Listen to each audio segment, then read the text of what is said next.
Some years ago, I was at a national religious conference and they had a big exhibit hall, a lot of booths and so forth. And I went around just introducing myself to people and meeting them. And I've met this one fellow at this booth, a big fellow, and I asked him, I said, well, what do you guys do? And he thundered out, apologetics. Without so much as a how do you do or, here's what's my name or, here's my name or anything else. No formal greeting, just boom that out. My curiosity overrode my good sense. It happens. And I politely asked him, what would you say to someone who suffers? And he thundered, God's sovereign. And I looked up at this guy. He had me by 5 inches. I stand at 6 feet tall, and he had me by 5 inches and 50 pounds. Big fella. And I looked up at him. I just, again, calmly stated, well, I'm sure that would have been very comforting to Uriah's parents. And he just stared at me for a few moments, snapped his mouth shut, and walked away. Now, maybe my bravado was enhanced by the fact that I'd recently earned a black belt, and I was pretty sure I could outrun this fella. But I wasn't trying to pick a fight or anything with the fella. I just was talking, but I heard that bombastic dogma come out of him, and it just struck home with a lot of things with me. I've been a caregiver for 35 years for a wife with severe disabilities, and I've heard this kind of stuff over and over and over again, way too many times.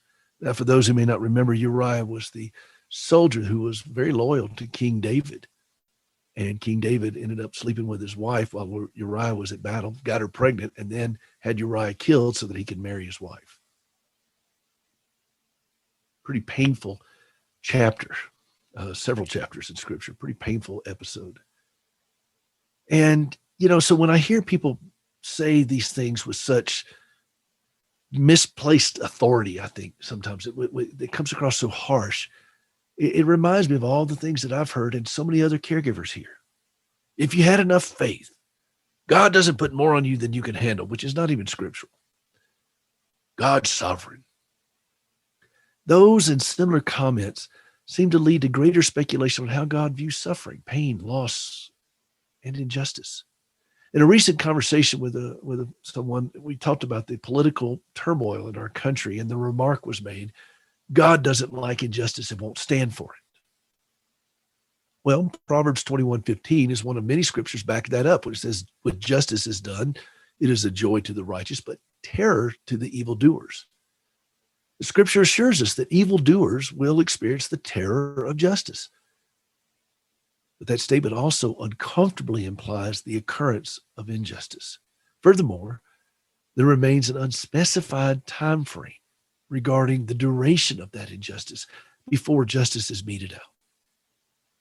The unsettling reality is that virtually the entirety of Scripture and history reveals horrific injustices, some lasting for generations. Proverbs 29:2 says, when the righteous increase, the people rejoice, but when the wicked rule, the people groan. Today, people are groaning. Individuals, families, communities, even the nation. Several years ago, a close pastor friend of mine called me after burying his dog. He shared that while digging the grave, he wept and angrily reflected on how much he hated death.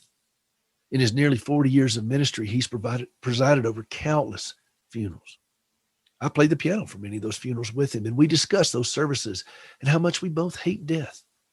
Then he said something that never left me. He said, do you know who hates death more? He said, God hates death.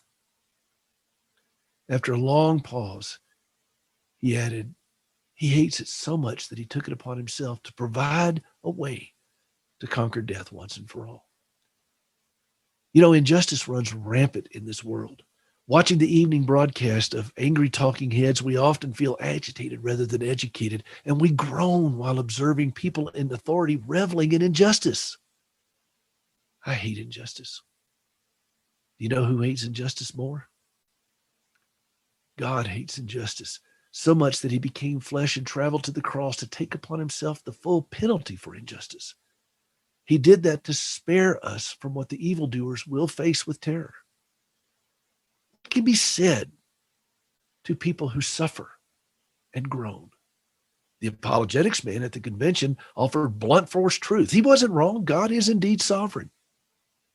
In my experience, however, I've discovered that truth without compassion often presents as callous and judgmental.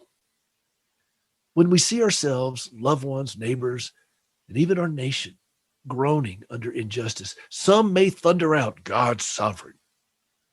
In those moments, however, may we instead state with deep conviction and often through tears that there's one who groans about injustice and suffering on our behalf, and he will one day make all things new. C.S. Lewis touched on this a little bit in the Chronicles of Narnia in the line, The Witch in the Wardrobe. Mr. Beaver was talking to Susan. Mr. Beaver said, Aslan is a lion, the great lion. Oh, said Susan, I thought he was a man. Is he quite safe? I shall feel rather nervous about meeting a lion. Safe, said Mr. Beaver. Who said anything about safe? Of course he isn't safe, but he's good. He's the king, I tell you. He's wild, not like a tame lion.